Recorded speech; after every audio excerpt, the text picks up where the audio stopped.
Assalamualaikum warahmatullahi wabarakatuh. Saya Rena Kurnianingsih, HIA 1. Di sini saya akan menjawab ujian akhir semester mata kuliah KN 13 yang diampu oleh Bapak dosen Syaifuddin.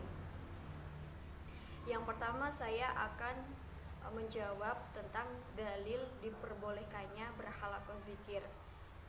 Bahwasanya pada hadis Malik bin Anas bin Malik berkata bahwa an Unasi bin Malik radhiyallahu an qala Rasulullah sallallahu alaihi wasallam qala idza marartu riyadi fil jannati fa'arafu qala wa ma riyadil jannati qala dzikri khalqi, yang artinya bahwasanya Rasulullah sallallahu alaihi wasallam bersabda, ketika kamu melewati taman-taman surga, maka singgahlah dengan senang. Sahabat bertanya, apa itu taman-taman surga? Beliau menjawab, halaqah-halaqah dzikir. Dari penjelasan hadis tersebut bahwasanya halaqah dzikir itu selalu mengingat kepada Allah, dilaksanakan dimanapun kita berada. Halaqah dzikir juga diperintahkan dalam bentuk lisan dan hati, yang artinya ketika kita mengucap halaqah dzikir itu harus dengan lisan dan hati kita. Dan halaqah dzikir tersebut juga mempunyai banyak pahala.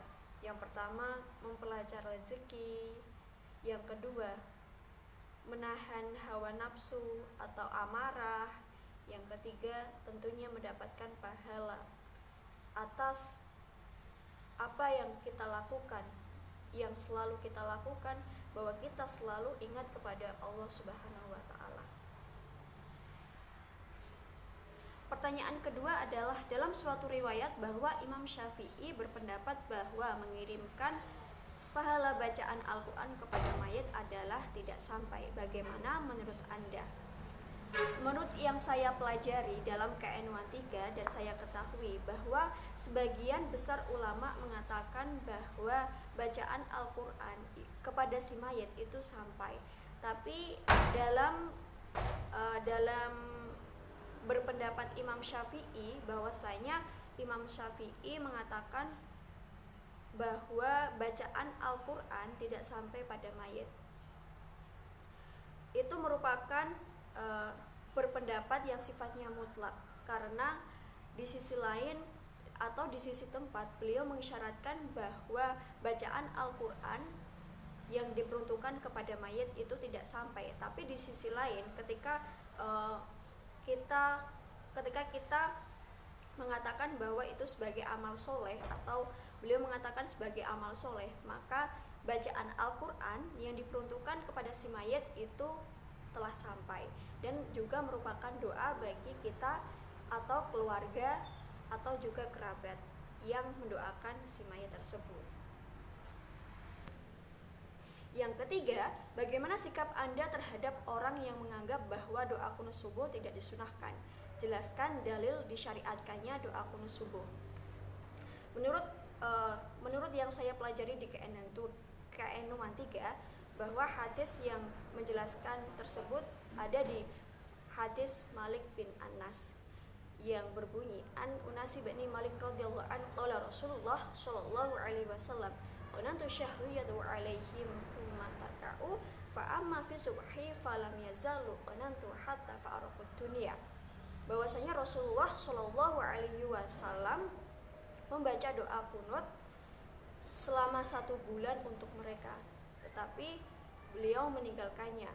Dan ketika Rasulullah Shallallahu Alaihi Wasallam membaca sholat subuh, selalu membaca doa qunut sampai beliau meninggal.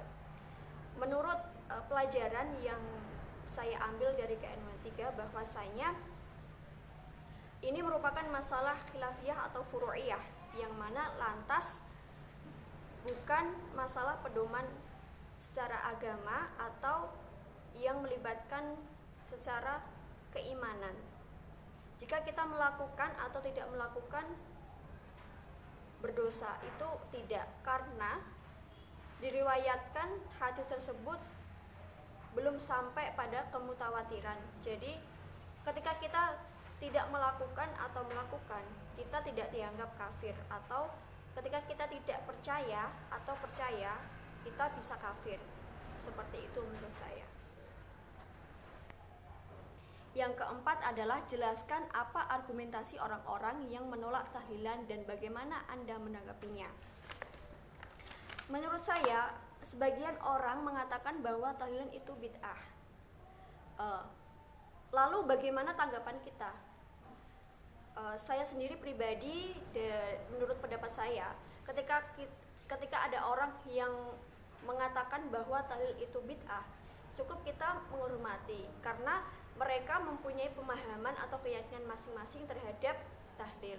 Bahwasanya saya sendiri sebagai seorang NU, tahlil merupakan tradisi dari orang NU yang diperuntukkan